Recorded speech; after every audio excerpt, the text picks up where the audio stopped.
Hey, everybody. Welcome to another episode of Crimes, Killers, Cults, And beer. and Cats. Finally, This cats. I've been this is waiting all episode week for cats. episode 152, part 2 of Sheryl Ruthven and her crazy Doomsday cat cult. And yes, I know I left you on a cliffhanger right when the cats finally showed up in the episode, but I had to because there was no way that this was going to be a one-part episode. Not even Like I close. said, I've been waiting. I thought maybe the cats might come in. At least I don't know 5 minutes, but no cats last episode. So there better be all the cats this episode. Oh, there's plenty of kitties in this episode. Lots of them. Love it. Well, you saw the picture. I sent it to you. There's a bunch of cats in that picture, and a crazy woman. But Anytime I think of crazy cat lady, all I could think of is the Simpsons woman. Just washing the cats with the washing board in her pool. I aspire but to that one day. but before we get started, I am pumped up. I got news that I have been waiting years to hear the other day, Oh, and it regards a movie. oh boy. We are getting Spaceballs Spaceballs 2. 2. Hell yeah. Rick Moranis is coming back as Dark Helmet. The quest for more And money, is it? I hope they don't call it The Quest for More Money. That would be too obvious. Well, no, But on the I teaser, actually think they were going to call it that. Well, I mean, I think in the original they said the search for more money, but I think they were actually calling it the quest yeah. for more money. But they were also throwing around Spaceballs 3, the search for Spaceballs 2. But on the teaser trailer, they called it The Schwartz Awakens. Mm. And I'd be okay with that because there's a lot to make fun of in those three god awful Star Wars movies. Yeah, yeah. I've only seen those movies a couple times. I kind of refuse to watch them again. Those movies are dead to me. I don't. Yeah, I I just know. prefer to think that they didn't And the happen. thing is, in my opinion, the worst one, or the one that gets shit on the most, is The Last Jedi. In my Mm, opinion, that's the best one of the three. mm. I mean, it's horrible. It sucks, but out of the three, that one is the best one. I just wish that. Yeah, and listen, I'm not trying to be mean to someone who was a child, but yeah, I'm like, there's child actors that aren't painful to watch, and Yeah. the kid that did Anakin was just painful, No, painful you're to talking about the watch. prequels. I'm talking about the Yes. sequels. Yeah, I'm talking about the sequels. The Force Awakens, The Last Jedi, and Rise of Skywalker. Oh, well, okay. They all suck then. I I like the prequels. And I do agree with about Jake Lloyd. That kid was annoying as hell. okay, the prequels weren't good either. I like I'm them. sorry. Okay, well, you have a right to be wrong, but I I mean the the dialogue in the prequels was bad too. Like even between Anakin and Padme was just I don't like bad. sand. It's coarse and it gets everywhere. I it's just bad. It's bad. Uh, Yeah, well, I like the prequels. So, like I but said, you yeah. have a right to Oh, be wrong. also one other thing, and then we'll get into the episode. Um, there was Bill Pullman's son is going to be in this movie, Oh, and yeah, yeah. Mhm. I'm calling it right now. He's going to be Lone Star's son, and he is going to be seduced to the downside of the Schwartz by Dark Helmet. I'm calling it right now. Yeah, I don't know. I haven't, I haven't heard too much about it. I'm looking forward to it, but I just hope that Mel Brooks is as immortal as he seems. Oh, I know. He's 98. It's supposed to be released in 2027. I hope that I hope he doesn't die, but I hope that if he does, they keep on with the movie. Well, he was supposed to be Yogurt, wasn't he? He was reprising his role. Yeah, Wasn't he's reprising his role as Yogurt and probably President Scroob too. I don't know. I mean, I would think that they could get rid of President Scroob because it's a new. I don't think they need to add President Scroob into this movie, even though. Yeah, Jack Black should play the offspring of Barf. That's perfect. Oh, John Candy, God rest his soul. Yeah, but the only person that could do it justice, in my opinion, is Jack Black. But that'd be some good casting. I would do that. Yeah, I don't know. I'm not sure what original character. Like, did they say that anyone else in the original cast was coming on, or was it Daphne just Rick Zuniga, Moranis? Daphne Zuniga, Bill Pullman, they're both coming back, obviously, and Mel Brooks. Yeah. But yeah, so that's 4 right there. Or is it Rick Moranis, Bill Pullman, Daphne, and Mel Brooks. Yeah, that's 4 right there. Yeah. So that's plenty. Yeah. So I had to comment on the Spaceballs 2. I had to. I mean, it was like a requirement. So anyway, in part 1, we covered Cheryl's marriage to Mark and how she became the wing woman for another church pastor, but she decided she had to have a church of her own, despite having no training whatsoever in being a preacher. She had barely even opened a Bible, let alone read it. We covered her desire to kill her first husband, Mark, and a man who she duped into doing it, but he failed. We also covered the rise of her cult and her descent into narcissism, which led her to become a very hypocritical cult leader. Yeah, she loved the homosexuality, but it's a sin. Killing people was a sin too, wasn't it? Like, wasn't that part something in there about? I think, I think it was written on a piece of on a tablet, and drop the tablet. But before we get started, because this is a cat episode, I have something. It was in the Todd tribute, but we're going to put it here too, just because.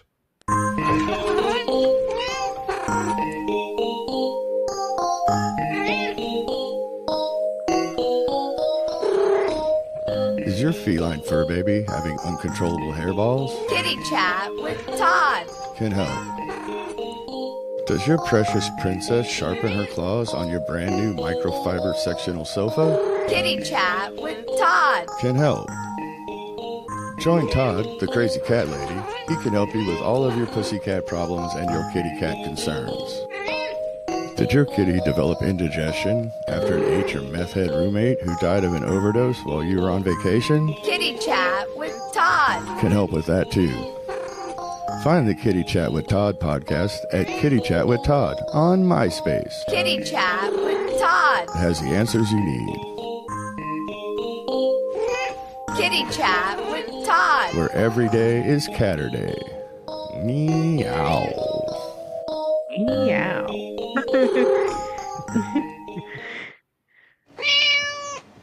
Meow indeed. I had to. I meant to put it. I meant to put it at the very beginning of this episode, but I forgot. So there it is. But just a heads up, part 2 is going to be much more intense than part 1. You've been warned. A lot more cats. Sheryl told everybody that it was time to start adopting cats. And my little sermon that I did in part 1, you'll see that I wasn't really far off with that. About the book of Garfield. Oh yeah. make sure you. Well, I mean, now I don't know if she was having you feed the cats lasagna, that would be even crazier.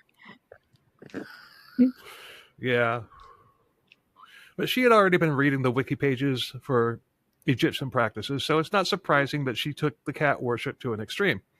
She's Egyptians a past worshiper. Yeah. Damn, it is pouring. I can hear it. I can hear it over my headphones. It did that last night. Even with headphones on. Yeah, last night it was bad. I went to go get myself some food. Well, the second I stepped out onto my porch, there was thunder like right over my head. I think I pooped a little because I just went out and it was like, come home. And I'm like, okay. But the Egyptians believed that cats were vessels that could be inhabited by their gods. Cats are not vessels. But the cats were not vessels, according to her. They were of God. Save as many cats as you can, and you will be saved from the apocalypse. She rebranded Freedom Fire Ministries to a nonprofit called Eva's Eden Cat Rescue. This was a cage-free cat shelter, and people could come bond with a kitty that caught their eye out in the open. No private rooms. It sounds sweet, right? It does. It sounds adorable, except, I don't know, like putting a bunch of cats in one room sounds a little dangerous, especially if you have cats, the first time you show them to each other. Yeah. Pissing everywhere. A lot of that. Well, you are a prophet, so I'll just go ahead and say, put a knife in that. They would take cats from the pound that were scheduled to be put down, and they would bring them to their sanctuary/adoption center. The congregation would bring these cats into their homes, feed them, love them, and bring them back to being the loving kitties that all kitties are. Well, I wouldn't go that far. Not all. Well, but that's how it was portrayed. I'm not gonna lie. I really wish Todd could have been part of this episode. But once these cats who were marked for death had been rehabilitated, they would be taken to Eva's Eden, so people could come to adopt them. And once again, sounds sweet. Mm-hmm. But the cats that they had at the actual adoption center were the best of the best. The best looking, the best demeanors. But what about the cats that didn't make a miraculous recovery?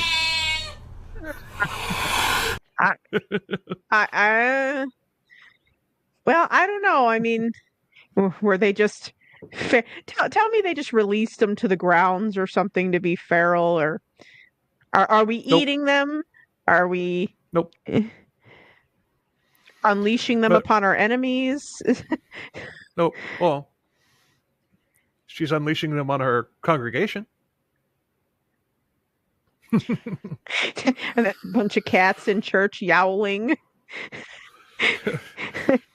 But Sheryl became obsessed with cats and started working with multiple shelters across Washington. They would be bringing in 30 to 50 cats a week. Her followers were required to go to a pound at Cheryl's beck and call. You're at work and Sheryl called you. You had to leave work and go pick up a bunch of cats. You're sitting down at dinner with your family. Got to go get the cats. And the delivery room with your wife, who's giving birth to a baby. Thunder! The cats. Thunder! Thunder! Thundercats! That still doesn't matter. Go get the cats. Go get the cats. I mean, that last one didn't happen as far as I know of, but you get the point. Cats came first. Honey, don't push just yet. I gotta go get some cats. Or I'm in labor. Can you just hold it in for, I don't know, an hour or two? Go get these cats. Gosh. But Sheryl said that the cats are the number one priority in your home. Everybody had to take cats in. Not just 2 or 3. We're talking 15 to 35 cats. Oh, great. So we're talking multiple hoarding situations. Mm-hmm. How nice. The cats took precedence over your husband or your wives or even your kids. The cats ate before you and your family did. You had to clean the cats' areas before you cleaned your areas. Mm-hmm. Their areas had to be clean and spotless. The cats had to be fed and cleaned up before you could even eat breakfast and send your kids off to school. Sounds typical, actually. I mean, I don't know, little freeloading assholes. Very, very demanding. You have cats, But it didn't even end there. She turned it into a competition. Like, Family A has 35 cats and you only have 20, so you better step it up. She would keep notes on who had how many cats, and she would do this at the church services. Okay, let's break this down. One cat and one litter box. Somebody coming over to your house will be able to smell it even if you keep it clean. But it won't be bad. But you can definitely tell that there's a cat in the house. Well, you do know that the rule for cats is one litter box per cat plus an extra. That's usually what they recommend. Mm-hmm. So if you have 50 cats, you better have 51 litter boxes in your house somewhere. Mm-hmm. 2 cats and 1 litter box is definitely noticeable, but these people had 10 plus litter boxes. Their houses stank to high heaven or hell, depending on how you look at it. Not to mention that the litter box smell, it's not healthy. It's not healthy for you to breathe that. Plus, you have 15 to 30 cats all in one house running free. That's stressful on the cats. They'll fight. They'll destroy things. They'll piss or shit where they're not supposed to. I mean, cats are territorial, and domestic cats don't usually get along with a bunch of other cats. Feral cats are independent, as are domesticated cats. But they'll tolerate other cats and maybe even be friendly with them, but you get too many and all hell breaks loose. I think the max we've ever had is 6. We got 5 now. Got 5. Todd had 8 at one point. Yeah, that's a lot of cats. 6 was that was a great big number. In his defense, when he walked in, you could definitely tell he had cats, but the smell wasn't anywhere nearly as bad as it could have been. I mean, it was tolerable if you walked into his house. Oh yeah. I mean, so he did a really good job keeping up with them and everything. But the cats didn't always get along. I mean, I've been over there and seen quite a few cat fights. Oh yeah, there were 2 cats fighting under our bed just this morning. Our roommate's cat and our cat Bear were having an all-out brawl. Of course, sometimes Bear's just an asshole and we'll walk up and slap her for no reason. Like, just, cats are assholes. So wait, you have 5 cats now? Yeah. Wow, this show is now. The show's had 2 crazy cat ladies on it. Yeah, we got 5. Well, now that we got the 2 new kittens, we got 5 and 7. No, there's 5. Oh. But the 2 kittens made 5. But yeah, even just today, like I said, we had an emergency vet for our kitten, $1,100 to tell us that the cat had a pulled muscle and was constipated.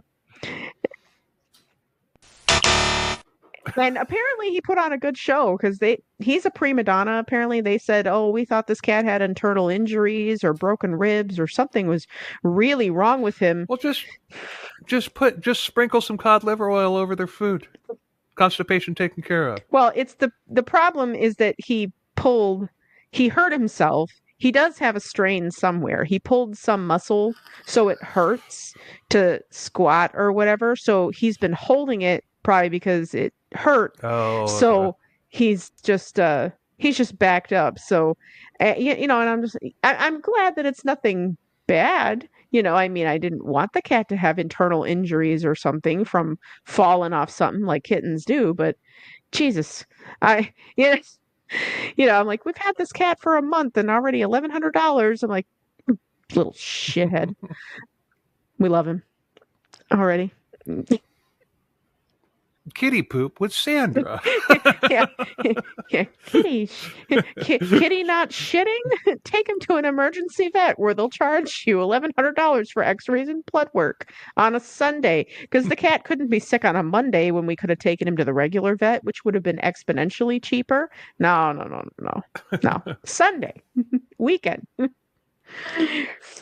But what if you were in this cult and you were allergic to cats? Oh. Sheryl didn't care. Is your allergy in this present life enough to keep you from going to heaven and instead being cast into hell? That's bad because I'm partially allergic to cats. New cats, I got to get used to them. I am too. The kittens, they've been sleeping in our bed recently, and I wake up and my eyes feel like stickle poivre. I'm like, Mhm. oh. I mean, I've got a mild allergy. I've had cats over the years, but for me, it's slightly under my pollen allergy. Yeah. I like cats and everything, but for some people, it's severe. Kind of like my allergy to pork. That's severe. So if I had to choose a religion based on allergies, I'd go Judaism or Islam. But Well, they just, they don't care about pigs. They just think they're dirt. So yeah, but you're not allowed to eat you are them. not. Because they're dirty. If you had a Yeah. beef allergy, then you could be Hindu. Right. I like beef though. But Cheryl didn't care. I mean, the cats were your main priority. No matter how many litter boxes you had, there's no way you're going to keep them all clean. And if somebody was coming to your house as a guest for the first time, they'd probably be in your house for a good 5 seconds and then haul ass. Cat piss doesn't come out of anything. It is the worst. And you know what? I keep getting these ads on Facebook where it's talking about like this spray or this cleaner that you can clean on carpets that removes cat litter. Mm-hmm. I got news for you people. It may get it out of the carpet itself, but that shit's still in the pad. Oh, yeah. And it's still wet. I mean, carpet is disgusting. Oh, yeah. Oh, yeah. We had carpet at our old house, and we had an old cat that was sick and decided to piss in the carpet. Like, we had to rip up the carpet, take the padding out, and I had to scrub the concrete. Like, literally on my hands and knees with a bristle brush, like scrubbing that shit because it was not coming out otherwise. Not a good time. 0 out of 5 stars. Would not recommend. If you refuse these cats, Cheryl would publicly degrade you in front of everybody. She would even boot people from the church over it, thus condemning their souls to hell, but it wouldn't end there. They would lose their jobs or their houses because Cheryl had lots of money, and that's something that we haven't gotten to yet, but we will, as far as the money that supported all of this. But Cheryl had influence, so put a knife in that.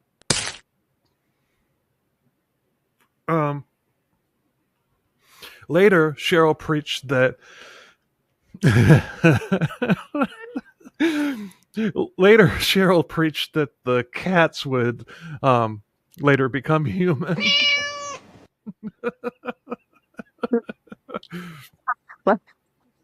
I didn't watch it, but all I can think about is the movie of the play Cats that they made. I didn't see that. I didn't see it either, but someone told me that they had like CGI buttholes, and I really want to know if it's true, because if that's true, then I just have to watch it. Because say in the comments if anyone actually watched that movie, do they have CGI buttholes? Because we all know that cats love to show you their buttholes. That's their favorite thing. They're very proud. Yeah, look at my ass. It's good thing they don't have the same type of fur that poodles have. Well, that was like now if you got a black or a brown poodle, you're okay. But if you got a white one or a very light brown one, you're that reminds me of like those curly haired cats. Like, and someone said it looked like a cross between a cat and a sheep, and someone was like, "Oh, it's a shitten," and they're like, "No, don't call it that." And it's like a shat. A shat. Well, let me tell you, a shat. Yeah.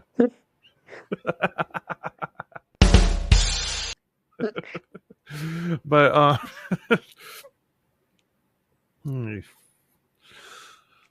where was I? She also doubled down on the Doomsday prophecy, saying that the angel of death was on his way, and then she would fake fear over it. But she also vowed that with her guidance, her followers would be safe, as long as they had a bunch of cats.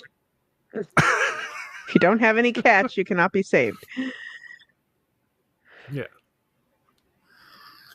Slowly, people started jumping ship. Sheryl was really beating her followers down, controlling every aspect of their lives, and she was using the cats to do this.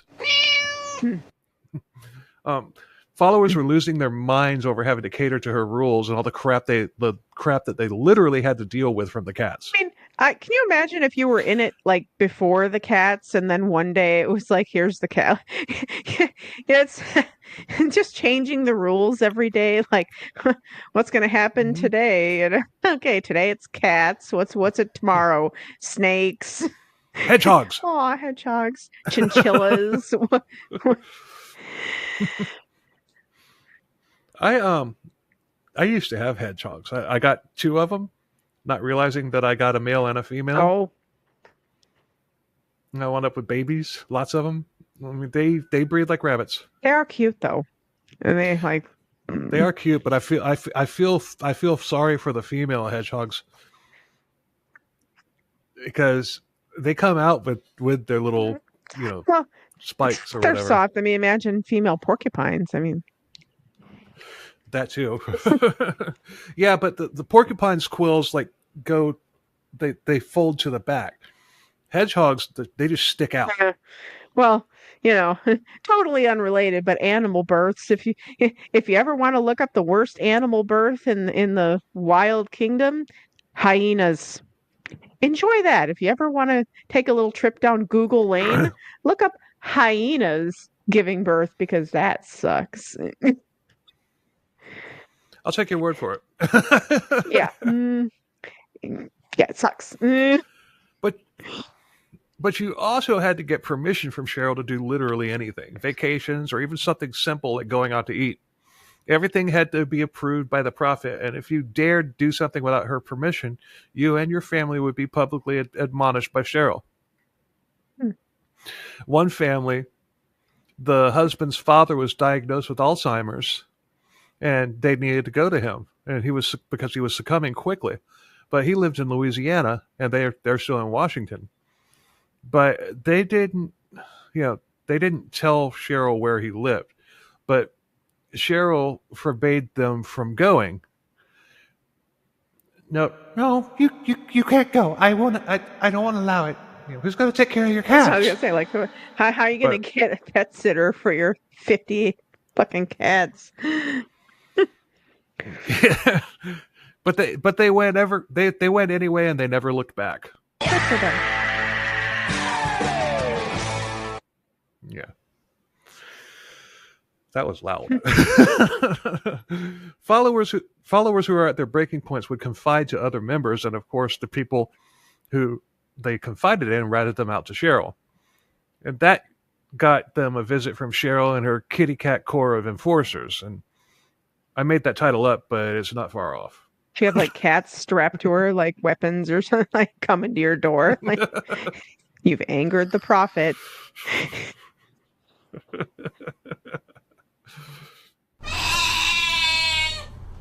Cat cannon.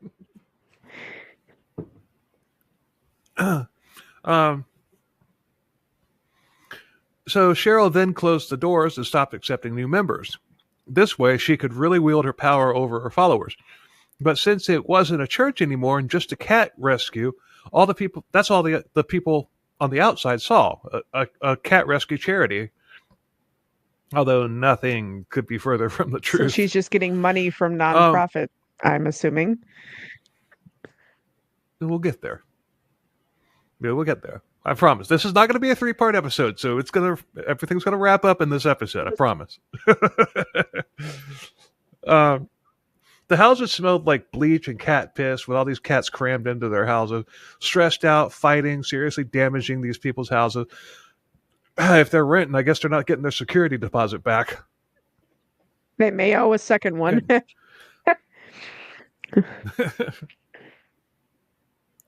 But what if your landlord didn't allow pets? Too bad. Take a guess. Sheryl didn't care.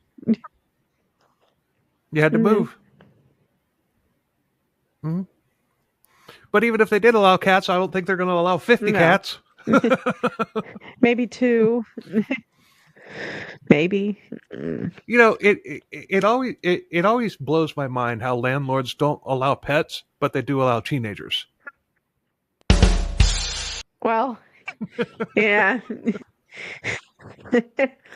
But see, that's one of the main reasons that I have cats, but I don't have kids. Because they're just as dirty, but at least you can leave them with a bowl of kibble and some water.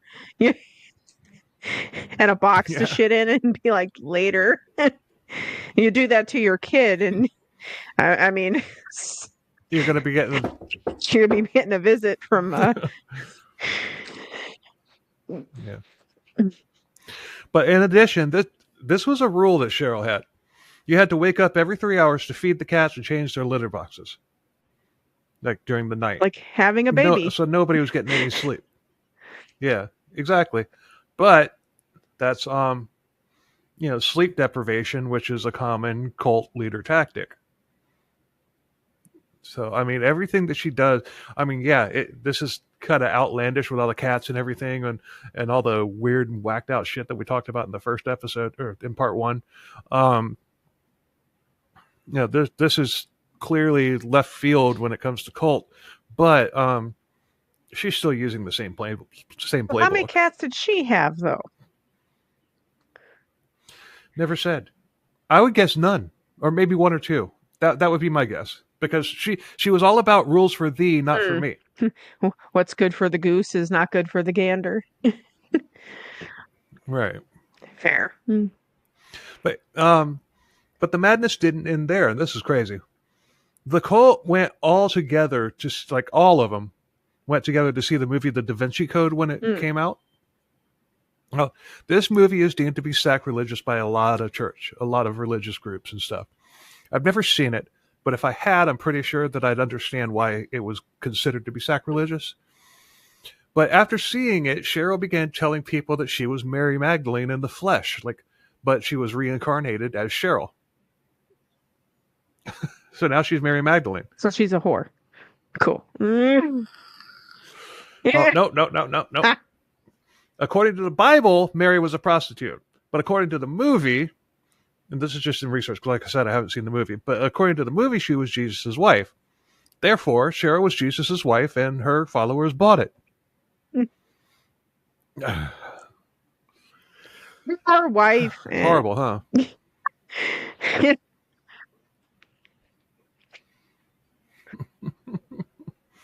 She also began cutting herself and draining her blood into a cup, mixing it with with a concoction. It didn't say whether it was like grape juice or something like that, or maybe it was the salt water. I don't know, but she was having her followers literally drink her blood in communion. But whether she moved away from the salt water or not, but she was literally having people drink her blood. Most churches use grape juice, or some even use wine, but not Cheryl. You do it, and all will be fine. Do it not, and there will be hell to pay. You must drink my blood, because I'm Mary Magdalene, and the prophet. I'm Jesus' wife. Oh. People buy this. I don't know. Like I guess I just wonder at some point, like at what point does the craziness trigger your brain to go,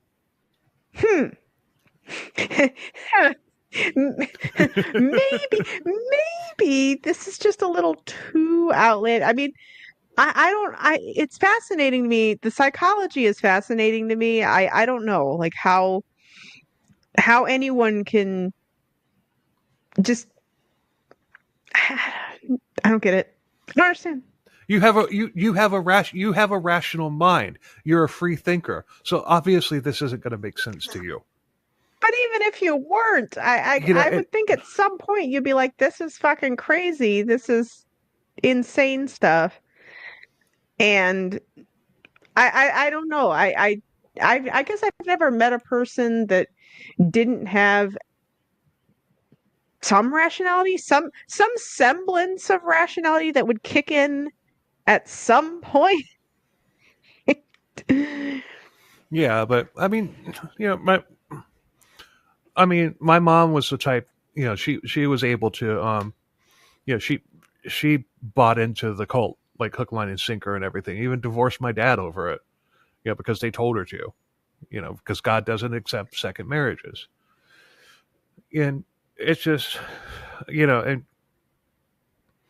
I want to know what my mom's mindset was when she left the Baptist church and found this cult, but none of my aunts really have that they don't know, they have no clue. It was just one day, boom, she was in it, and she dragged me, my sister, and my dad into it. My dad hated it. Episode 10 and 11. but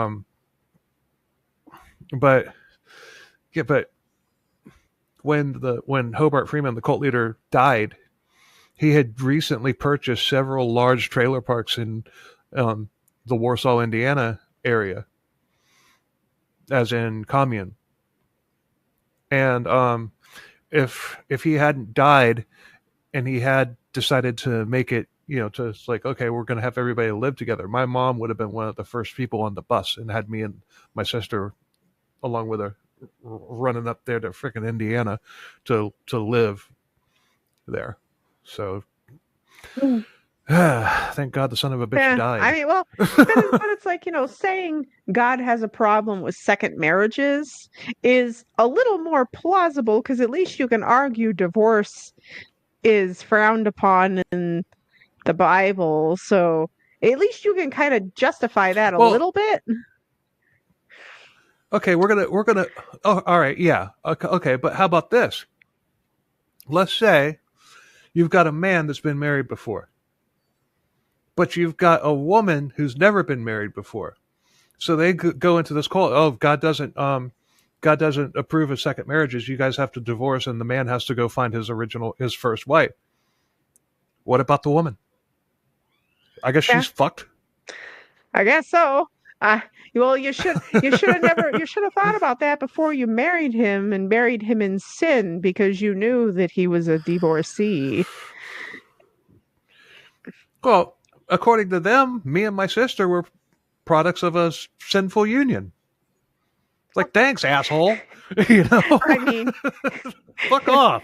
Yeah, but again, at least I could see biblical verses or something being a justification for that. Like, as twisted as it is, I could say, right, okay, I could see how they can manipulate someone into believing, yeah, Bible says this is bad.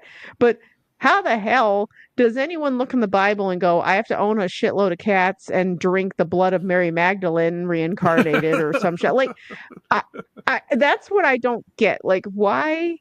Or like, you watch a movie or something. I don't. That's what I don't get. Like, this is crazy to the point of, where is the justification for this? Like, how did she get them to go, yeah, that makes sense? That makes sense. Don't get it. Let me latch onto this. Now, since we kind of got off on a tangent there about the cult that I was raised in, I have been toying. Now, Sandra, you let me know what you think about this. Would you want to be a part of it? And listeners, do the same thing. I've been toying, because when I did episodes 10 and 11, over 3 years ago, that was the first time I had ever sat down and told the story. I know a lot more now than I did then, a lot more. And I've been toying with the idea of, how Paul and I did the BTK reboot, redid it. I've been thinking about doing that with my cult story. Would you want to be part of that? And listeners, would you want to hear that? Let me know. I mean, I'd be interested to know from the perspective of someone that was in something like that.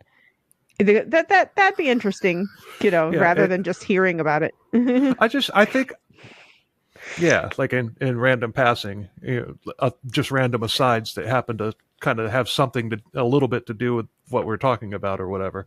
But I know so much more now. I think I could tell it a hell of a lot better, now than I could back then. So, just let me know, people, if you want to hear that seriously, because if you do, then I'll redo that episode, and it'll be crammed full with a lot more information. But anyway, hashtag. But I digress. but still, it was, I wouldn't mind doing it. In fact, I kind of want to do it, but did you get enough the first time is what I want to know. You know what I mean? The listeners, yeah. I didn't get any of it the first time, so it'd be all new to me. Well, you could go listen to the episodes. I listened to enough, Bill, doing these episodes. Yeah, but those episodes, I mean, they're really early on. So it's just like the delivery quality is, isn't really there. I mean, that's like that with any podcast. You listen to the early episodes, they're not going to be anywhere close to as good as, what they're currently putting out, especially if you've got a podcast that's been around for several years, like this one. So, anyway, now we're going to get into the money. Money. Damn, that's loud. One man in Vancouver, British Columbia, was given an ultimatum by Sheryl to turn all of his family's finances over to his wife, who was a very devout follower. He wasn't. But he had to do this, or his wife would leave and take the kids. This would result in his wife giving a major percentage of their income to Sheryl, and there was nothing that he could do about it. At that rate, I think it'd be like, all right, sorry. I guess we're going to get divorced because you into some crazy shit. But the man didn't comply, and one day, like 8 days later, he came home from work and the house was empty.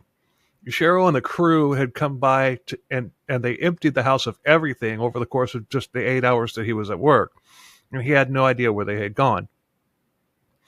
The man filed charges, and the judge, this is in Canada, but the judge agreed that his wife had turned over her autonomy to Sheryl, as well as the fact that Sheryl posed a clear and present danger to his kids.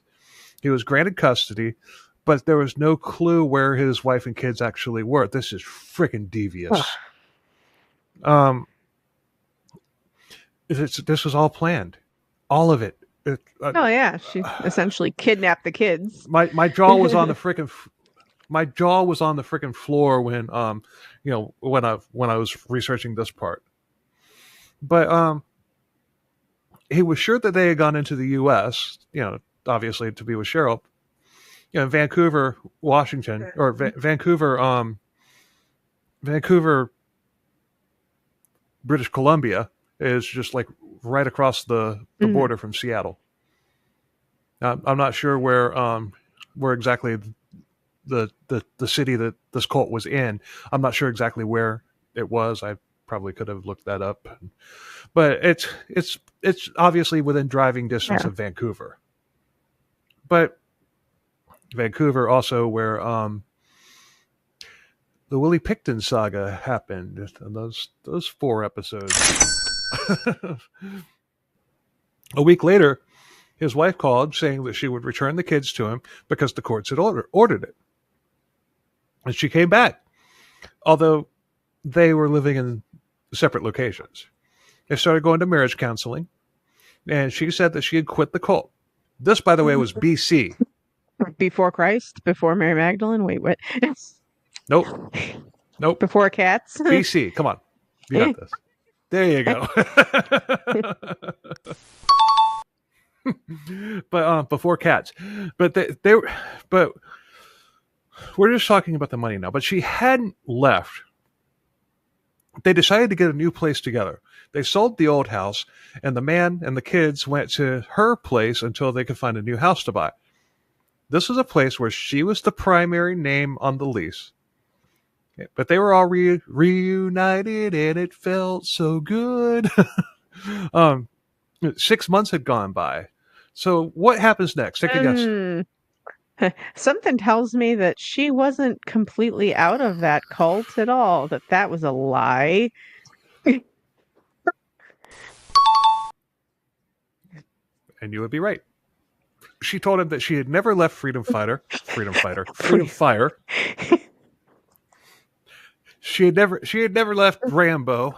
but no, but she had never left Freedom Fire, and since she had established the status quo with the kids at that house that was in her name, she was keeping the kids, and he had to go. What a bitch. Fucking devious. I mean, but she took him for all he was worth too. He was ruined, and this whole charade was orchestrated by Sheryl. And things like this happened all the time. I mean, Sheryl would divide and conquer families, all to benefit her bank account.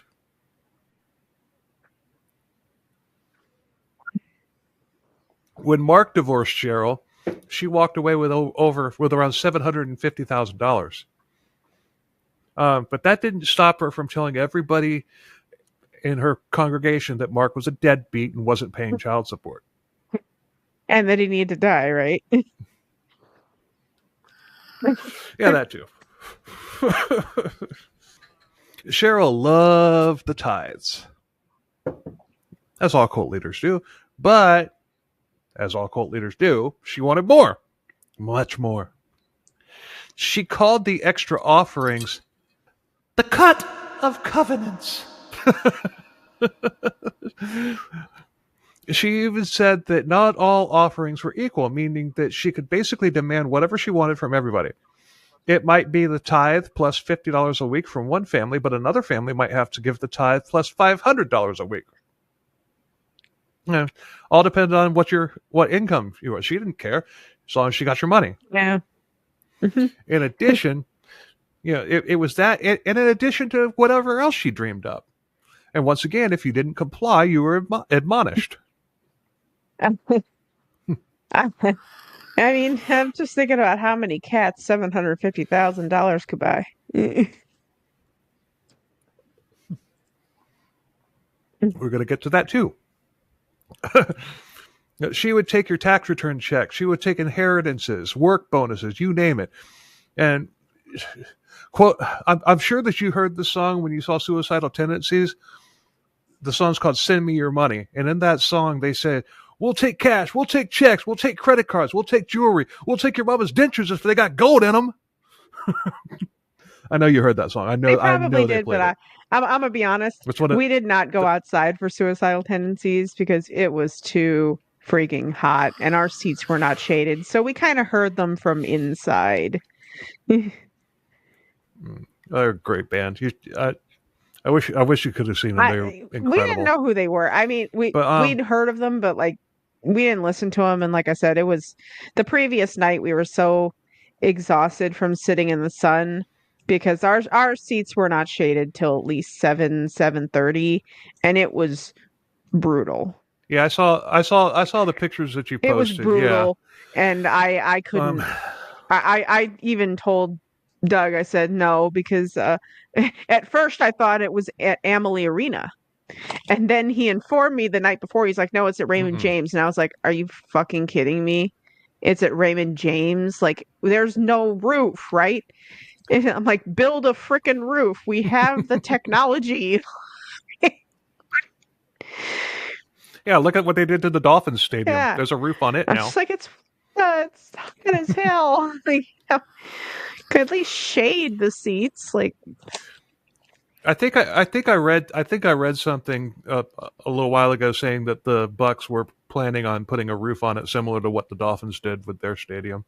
They really should. I felt really bad for those people on the east side. That was, oh my God. I wouldn't have been able to do it. I would have been like, no, never.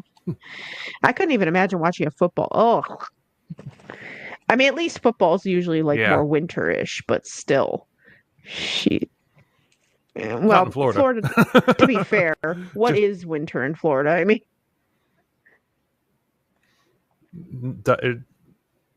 non-existent. Exactly. But she said all of this money was going to the church, but it wasn't. It was funding her very lavish lifestyle, including, but not limited to, breast implants and plastic surgery. Yeah. Her followers had made her a multimillionaire. She even took money that was given to families who adopted. There are a couple of families that adopted special needs kids, and when you adopt a special needs kid, you get like a cut. You get help with that from the government. She took that money too. It's like, I'm sorry, my special needs kid needs occupational therapy. I don't give a shit. Mommy, I don't care. The cat. mommy cats needs need bigger catnip. tits. Yeah.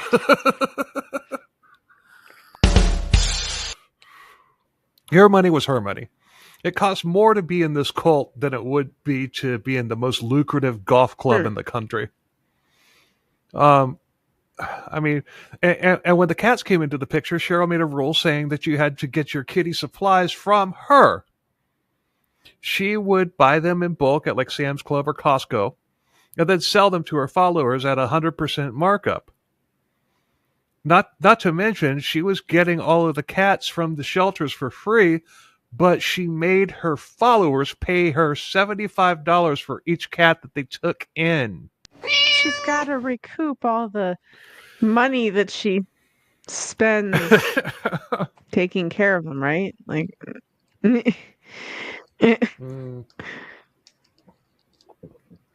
But how did she do this? Isolation, like all cult leaders do. She cut you off from all of your friends and family, and then she beat you down until you were basically codependent on her, and then you effectively belong to her. On the 18th birthday of Mark and Cheryl's daughter, Olivia, Mark tried to contact her. Her phone was disconnected. He called Sheryl and his sons. All lines were disconnected. He went over to their place only to find it empty. They were gone. Sheryl, the kids, and a lot of the cult members had bolted to Murfreesboro, Tennessee. The kids knew that this move was coming, and they were well coached by Sheryl to lie to Mark about it. Mark began investigating and found out that Olivia had graduated high school a month early. Like, she was like a whiz kid and everything, and she actually graduated a month early. She'd been, but that was news to him. He hadn't heard anything about it. In the caravan to Tennessee, there was a bus full of cats, chickens, guns, and gold. And at this point, she had an arsenal of holy AR-15s. guns are definitely something you bring to Tennessee. Mary. Yeah. I'm surprised. Those guns. There's a ban on AR-15s in Washington, so those guns were illegal in Washington. Since when did she care about the law? Right. But still, if somebody had just tipped them off, she could have been brought down on weapons charges. I don't know. She may have gotten all of her followers to go down for her, be claiming those aren't mine. Kind of like the drugs in the car. Those aren't mine. It's my friend's Yeah, those drugs. aren't my drugs. But Mary, from part one of the caravan, she said that she knew deep down that she had to get out, but she was so thoroughly groomed and afraid that she couldn't get out. She was afraid to go. Mark knew Mary, and he stalked her Facebook page. She posted that Sheryl had bought a horse, and that was how he tracked them to Tennessee. Sheryl had bought a 42-acre property and paid cash. It was almost $1 million. Mark called the Murfreesboro sheriff and requested a welfare check on his adult kids. The sheriff called Sheryl, who regurgitated all the bullshit about Mark that she had her followers believing, and the sheriff bought it and basically told Mark that he was an abusive asshole and to stay away or he would be arrested. She had charmed the sheriff, and she probably met with him wearing a very low-cut top showing off those fake boobs, and he was putty in her hands. Mark. I'm not gonna lie, she is an You attractive mentioned woman, that she but she what was it? Princess yeah, Di I when mean, she had her I would, neck? It was would, that the Princess Di with a like long before she neck. had her neck or Yeah, something? I think that's what you said. yeah. Yeah. What when I got tongue tied? Yeah.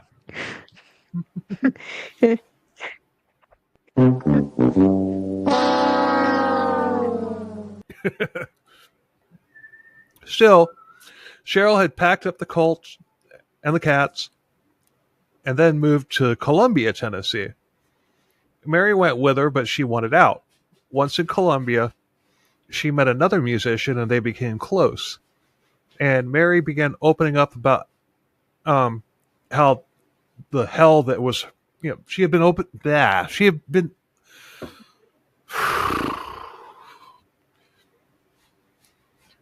I hadn't had a full fumble yet. I was thinking I might get through this episode without doing a full word fumble, but nope, it was not. It was not meant to be. But Mary began opening up about the hell that was her life, and she didn't know how to get out. And this musician told her to move in with her, and they would take care of it together. So she did. But remembers Mary's sister, the one that was kind of responsible for Mary getting into the cult in the first place?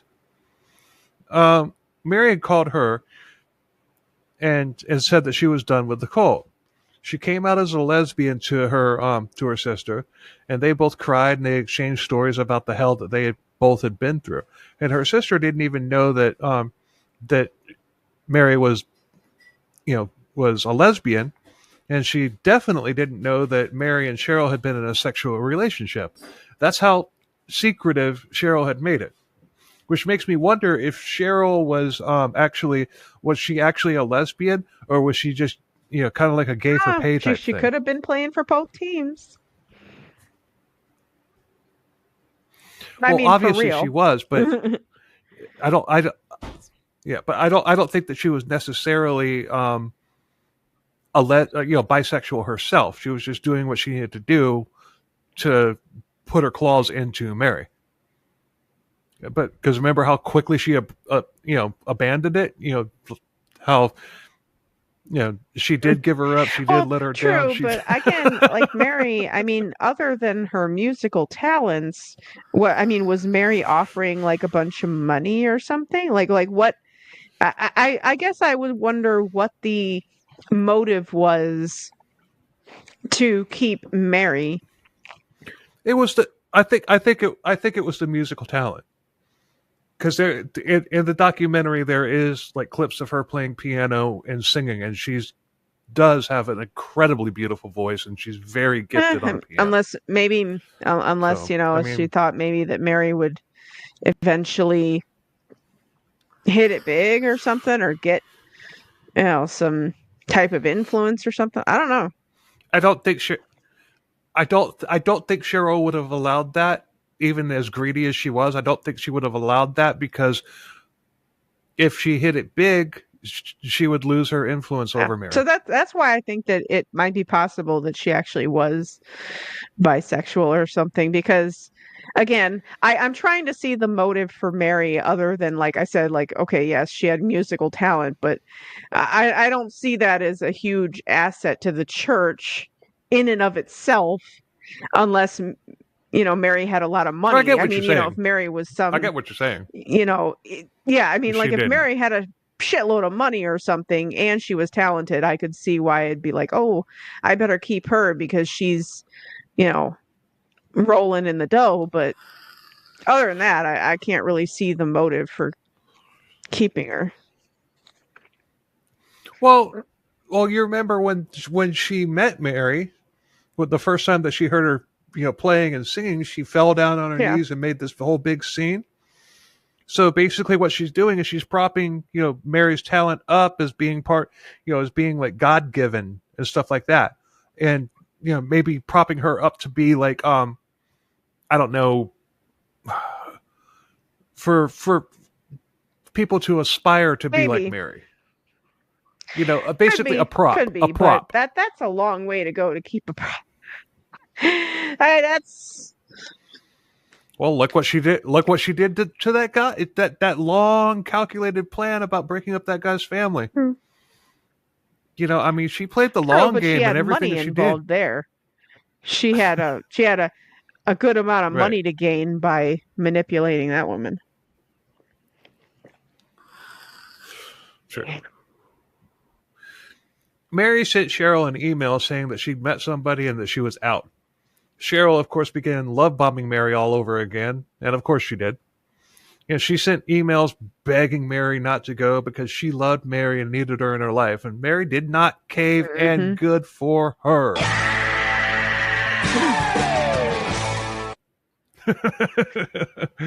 But Mary had goons working for her, Sheryl had goons working for her, and one contacted her saying that she had to destroy everything that she had from the cult. Mary just wanted to be done with it, did it. But she now wished she hadn't done it, though, because if she hadn't, she'd have solid documented proof of everything that she had said. But she's telling her story, like I said in part 1. So, Mary, you're welcome on the show. Hit me up. Definitely. Love to have her on here. Mark's wife, by the way, remember in part 1, I didn't have her name? I think I just overlooked it. I think I just overlooked it when I was putting it together. But her name is also Mary. So, but once they learned that Sheryl had put a hit on Mark, she put Mark's new wife, Mary, put up a Facebook page called "Is There a Cult in Columbia, Tennessee?" Just to put the information out. And survivors began telling their stories there. And I'll link it in the notes. I'll link the Facebook page in the notes. I thought about like reading some of the excerpts and everything, but I kind of decided against it. If you want to see it, it's there. Go read it. I also sent a message to Mary saying, Mark's Mary saying that she's more than welcome to come on as well, along with Mark. So I think I might get I think I might get somebody from this cult on, which would be cool because this is like one of the craziest cults I've ever covered. But after that site went up, Sheryl got paranoid. And remember Rick Madrid, the guy that she married was supposed to be the hitman? That's another thing that she played the long game on. She actually married this dude. And she had sex with him all the time and married him, and all this was just so that he would take out Mark, but he didn't. He went on a podcast called The Opportunist in 2021. He spilled the beans, and he admitted that he had been put up to kill Mark, but the story about the attempt on Mark's life had been buried. Nobody within the cult knew about it. But in 2024, producers of the documentary, The Curious Case of Season 1, Episode 6, Doomsday Cat Cult, which is the primary source for these 2 episodes, tried to track Rick down. And it turned out that Rick had died. And the official story was that he had died in his sleep due to sleep apnea.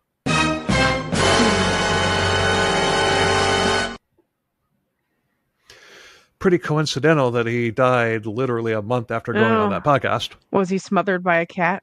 He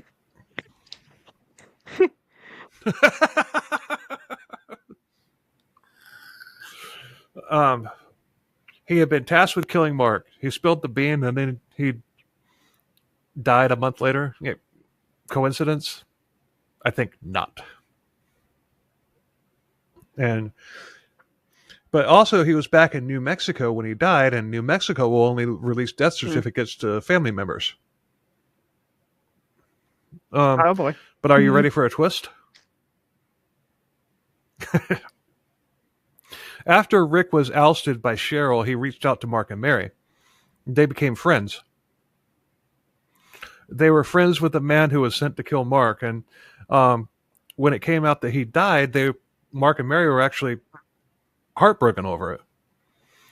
But there's Conspiracy?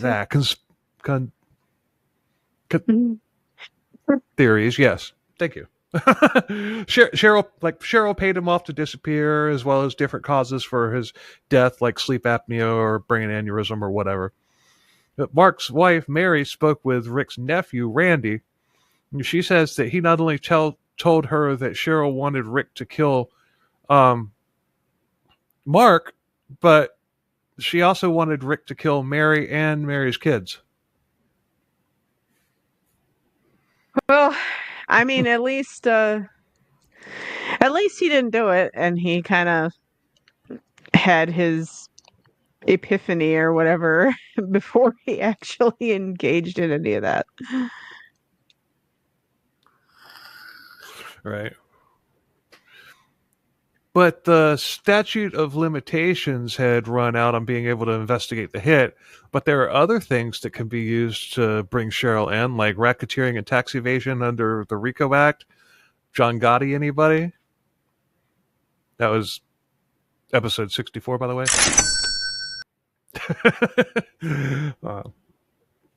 Todd and I covered John Gotti, but we also had this author, Vic Ferrari, on, and he was a retired New York City police, a New York City cop, and he had some very, very good insight into that case. That was an awesome episode. I was definitely glad that we had him on to cover that one. But yeah, his books are great too. He tells like funny stories that happened to him when he was when he was part of the I'm New sure York he City has stories. Police Department. Oh, he does. He's got like 6 books. I've read a couple of them. They're great. Yeah. Might want to bring him on. Like the next time I cover a New York Mafia story, I'm probably going to bring him on again because he was amazing.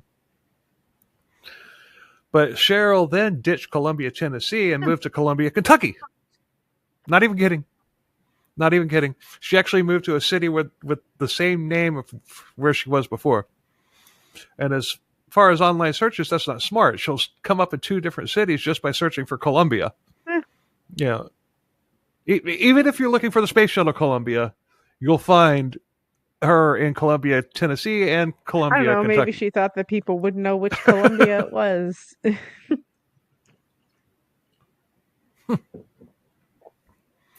But then she started a new cat rescue. It's not Eva's Eden anymore. Now it's Da Vinci's Dream. Now, I do know some about Leonardo da Vinci, and I don't remember anything about cats in his story. There could have been cats. I don't know. But There might have been cats. Did Da Vinci like cats? But- Maybe. there might have been. I don't know. But Da Vinci's Dream is not only cats. They've brought dogs into the picture too. So Mass hysteria. cats and dogs living together. Mass hysteria.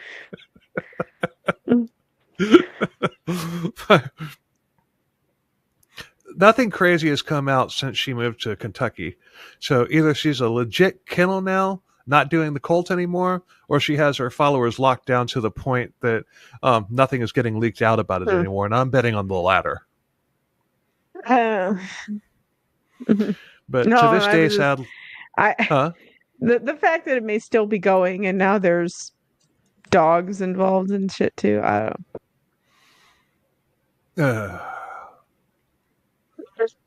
Fuck it, I'm gonna say it. I hope she brings in a pit bull that had been victimized by like a dog fighting ring, and that dog flips out on her. Yeah. I really wonder. Well, I guess to me, I wonder why, like that there weren't charges and shit. Like, were there charges and stuff brought against her? I mean, She's never been charged with anything. she just got away with it. Awesome. Yep. No, Cheryl, if you want to come on, Oh boy. you're welcome to. Will we? We'll be nice. We'll be We nice. will. Maybe. I Maybe have not. cat ears on. Yeah. You we can will. trust me. We'll be nice. Right. Yeah. Right.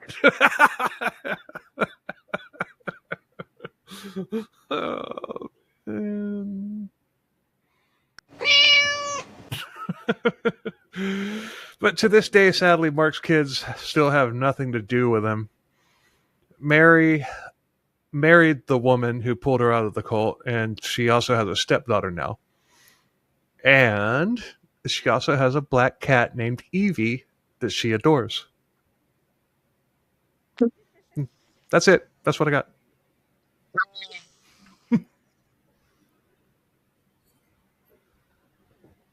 Yeah. Thoughts? Like I said, I just I'm really surprised that nothing was ever brought against her, that she just did all this craziness and Well, like John Gotti, she was Teflon. A Teflon cult leader.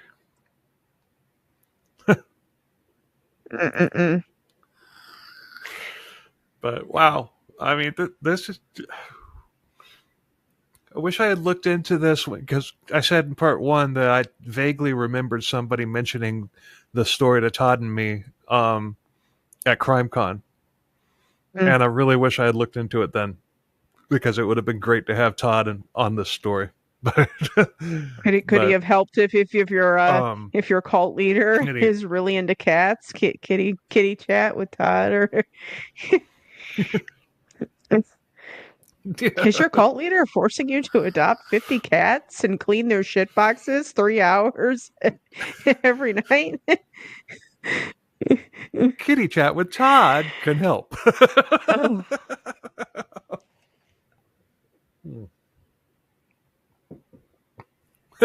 Oh man, but yeah, what a crazy ass story. I mean, it just blows my mind. I mean, other than just somebody randomly mentioning it to me, the crazy cat cult at CrimeCon, I had no idea how insane the story was, but I guess I should have, just by the virtue of it being a cat cult. Yeah. Well, I mean, it didn't start off as a cat cult. It got more and more bizarre as time went on. It's like the cats were kind of. Yeah, it was just a snowball effect of crazy. She just kept piling on over and more and more and more and more, the more crazy. And if I find out any more like current, like new news or whatever, I'm gonna mention it on the podcast, because I mean I don't think that the story is over. I don't think that she like I said, I'm betting on the latter. She's got everybody locked down. So I'm hoping that eventually something, she slips up and does something that she can't weasel her way out of, or pay her way out of. If anybody listening to this podcast is part of a crazy cat cult, we'd love to hear from you too. ckcbpodcast@gmail.com. And yeah, I mean, anybody that wants to come on from this was part of that cult, is welcome here. But if you're going to come on and try to defend her, this might not be the podcast for you.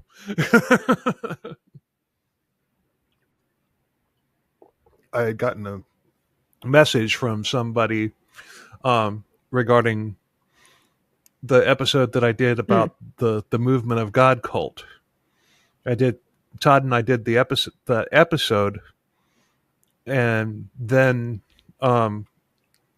there was a documentary done on it, and there was a survivor from it who was on the documentary. He reached out to us, and we wound up having I wound up having him on.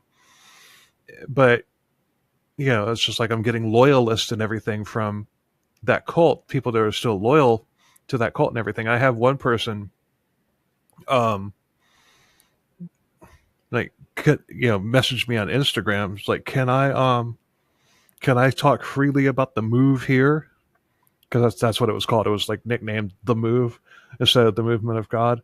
And no, this is crazy. I'm only bringing this up because I've gotten loyalists of Hobart Freeman like telling me that. Well, I'm just gonna read what I've wrote back to this guy.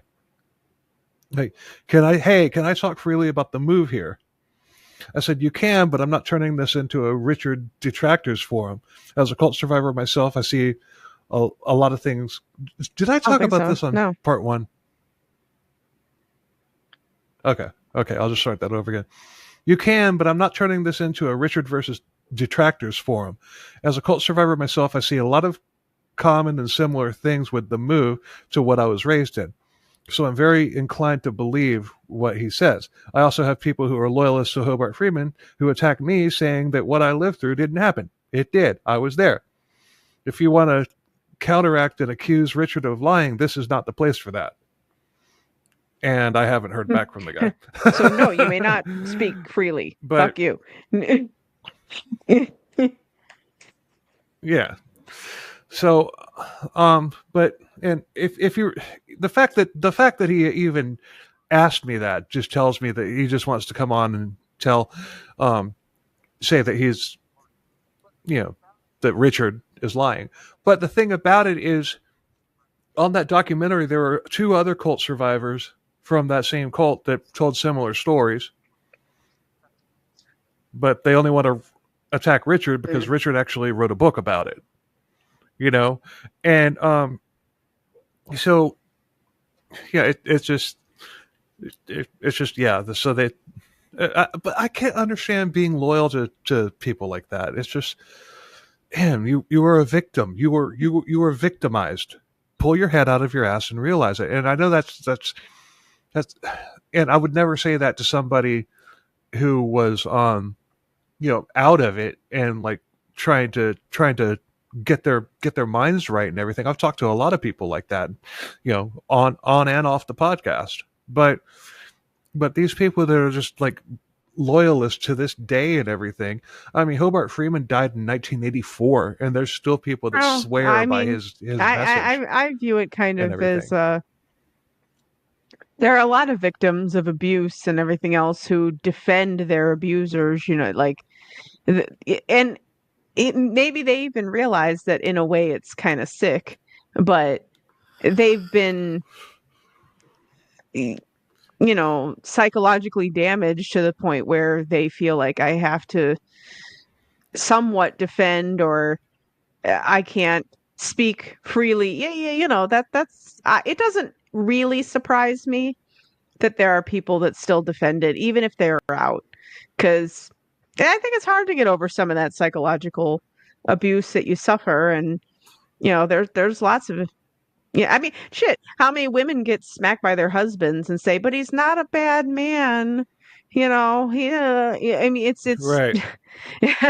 There's nothing different, that's the mindset you get into.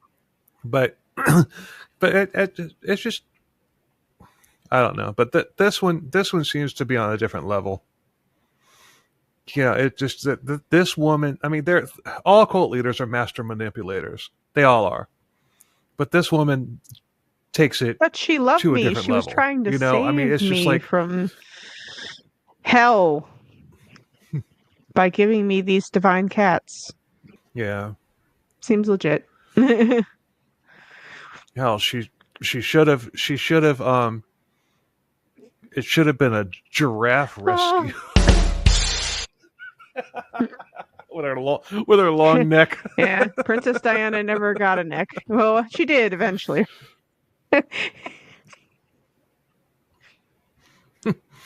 No, I'm serious. I didn't have any. I should have pulled pictures up and everything, to have it and everything. But she does kind of look like Princess Diana, like kinda.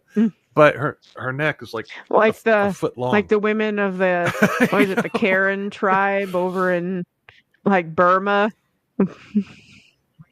Yeah, except there's no rings around her neck. It's just her neck. She's just like part giraffe, I guess. Oh. Anyway, and now we're going to bring in Sandra's husband, Doug, to do his Beer of the Week segment. How's it going, Doug? What do you got for us? Doing all right, Bill. So for today, going back to a local brew. I don't think I've done a review of this brewery yet, even though they're probably the biggest one in Tampa, and whatnot. But so the beer I have for today is called Oatmeal Raisin Cookie. It's a brown ale from Cigar City Brewing. Again, I don't think I've done a Cigar City brew yet, but this is one of my favorites from them. So the little note on the back here says the addition of raisins, cinnamon, and vanilla to our full-bodied and chocolatey brown ale base creates a unique beer that tastes exactly like it was pulled out of Grandma's oven. So, okay. It is oatmeal raisin cookie. So basically they took their traditional brown ale, which I'm a fan of, their Maduro brown. And they added the raisins, cinnamon, and vanilla to it to make oatmeal raisin cookie. So let's pop it open here real quick. I don't know what to say about this. So I am normally not a fan of oatmeal raisin cookies themselves, but this beer, like it's the flavor and not the texture. Maybe it's the texture of the actual cookie I don't like, but the flavor profile is amazing. So we'll give a pour here. Still that chocolatey brownness of a brown ale and such. Good head on it as well. Looking really good. You don't like oatmeal raisin cookies? It's the texture. It's the texture. Well, you like the oatmeal cream pies or something, right? That's different. Texture. It's a very different texture. Yeah. Oatmeal cream pies are the bomb, especially the double ones. If you can find the double ones, those are amazing. Oh yeah, that's diabetic shock in a wrapper. Oh yeah. This thing smells amazing. So you definitely you get the you get the chocolate, the vanilla, the oatmeal, the raisins, all of it on the nose. Oh yeah, this is amazing. So before I give it a taste, just some facts about this on beeradvocate.com, which is where I do all of my my research for beer scoring and such. It's a 91 on beeradvocate.com. So definitely high up there. A 5.5% ABV, and also on Beer Advocate, it is ranked number 2 in brown ales across all of the beers on Beer Advocate. This is ranked number 2 on their brown ale list. So. Okay, somebody likes it. yeah. So here, let's give it a taste.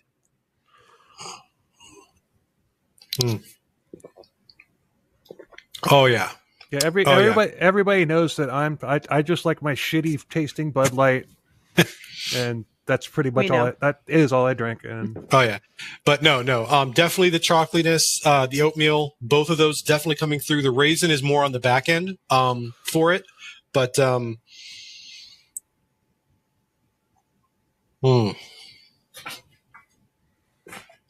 definitely a good mouthfeel and such, but no, solid beer.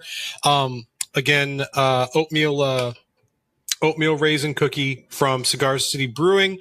I don't know if this is a seasonal or available all year round. I know definitely during like Girl Scout cookie season, this is available. I think they put it out during Girl Scout cookie season when that rolls around and such.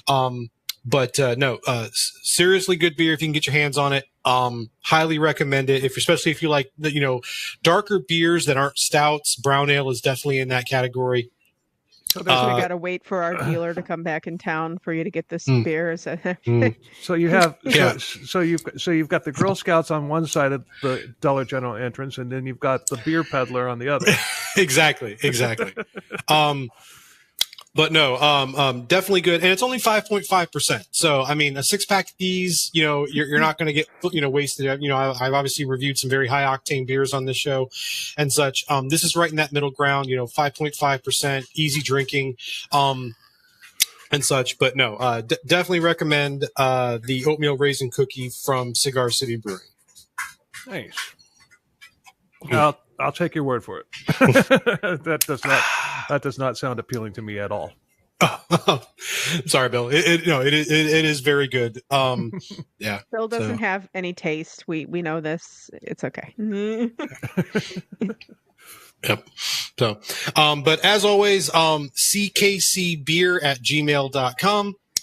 Please, send me an email, get in touch. Happy to review a beer. Give me recommendations. Send me beer. We can get in touch. You can send me some beer to review. Happy to do that as well.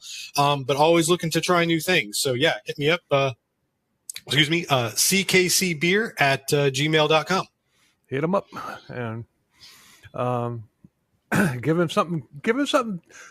Try to cut. Okay, I'm putting the challenge out there. Obviously, the T-shirt didn't work, but then again, I made that offer, and then you guys disappeared for a month. So nah, sorry.